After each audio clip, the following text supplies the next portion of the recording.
Champions trophy title రేసులో ముందున్న team India ఇప్పటికే సెమీఫైనల్లో అడుగుపెట్టింది. తొలి మ్యాచ్లో బంగ్లాదేశ్ పైన, రెండో మ్యాచ్లో పాకిస్తాన్ పైన విజయాలు అందుకుంది.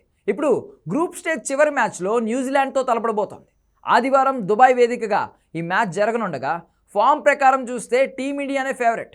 కానీ గత రికార్డుల్లో మాత్రం న్యూజిలాండ్దే పై చేయిగా ఉంది. ఈ మ్యాచ్లో గెలిచే జట్టే గ్రూప్ ఏ టాపర్గా నిలవనుంది. దాంతో ఇరు జట్లు దీనిని తేలిగ్గా తీసుకోవడం లేదు. అయితే ఈ మ్యాచ్కు ముందు అభిమానులను గత రికార్డ్స్ కలవరపెడుతున్నాయి. మెగా టోర్నీలో భారత్పై న్యూజిలాండ్దే పై చేయిగా ఉంది. 2019 వన్డే ప్రపంచ కప్ సెమీఫైనల్లో టీమిండియాను న్యూజిలాండ్ ఓడించగా 2023 వన్డే ప్రపంచ కప్లో మాత్రం కివీస్కు రోహిత్ శర్మ షాక్ ఇచ్చింది. గత 20 ఏళ్లుగా ఐసీసీ టోర్నీల్లో టీమిండియాపై న్యూజిలాండ్దే పై చేయిగా నిలుస్తోంది. 2019 వన్డే ప్రపంచ కప్ సెమీఫైనల్తో పాటు 2021 టీ20 ప్రపంచ కప్లోనూ భారత్కు న్యూజిలాండ్ షాక్ ఇచ్చింది. 2000లో జరిగిన ఐసీసీ నాకౌట్ టోర్నీ ఫైనల్లోనూ న్యూజిలాండ్ భారత్ను ఓడించింది. వరల్డ్ టెస్ట్ ఛాంపియన్షిప్ ఆరంభ ఎడిషన్ ఫైనల్లో భారత్ను న్యూజిలాండ్ మట్టి కరిపించింది. ఓవరాల్గా ఇరు జట్ల మధ్య ఐసీసీ టోర్నీల్లో 16 మ్యాచ్లు జరగగా న్యూజిలాండ్ 10 మ్యాచ్లు గెలిచింది. భారత్ మాత్రం 5 మ్యాచ్ల్లోనే విజయం సాధించింది. మరో మ్యాచ్లో ఫలితం తేలలేదు.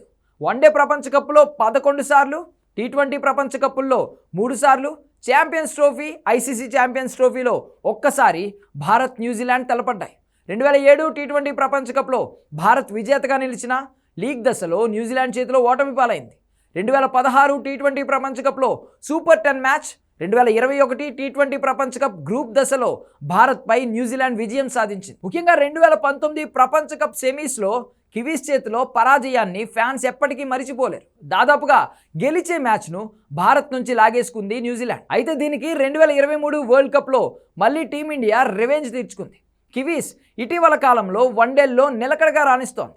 ఈ మెగా టోర్నీకి ముందు పాక్ గడ్డపై ట్రై సిరీస్ కూడా గెలిచిన న్యూజిలాండ్ ఛాంపియన్స్ ట్రోఫీలో అదరగొడుతోంది. ప్రస్తుతం ఛాంపియన్స్ ట్రోఫీలో ఇరు జట్లు తలపడుతూ ఉండగా మరో హోరాహోరీ పోరును అభిమానులు అంచనా వేస్తున్నారు.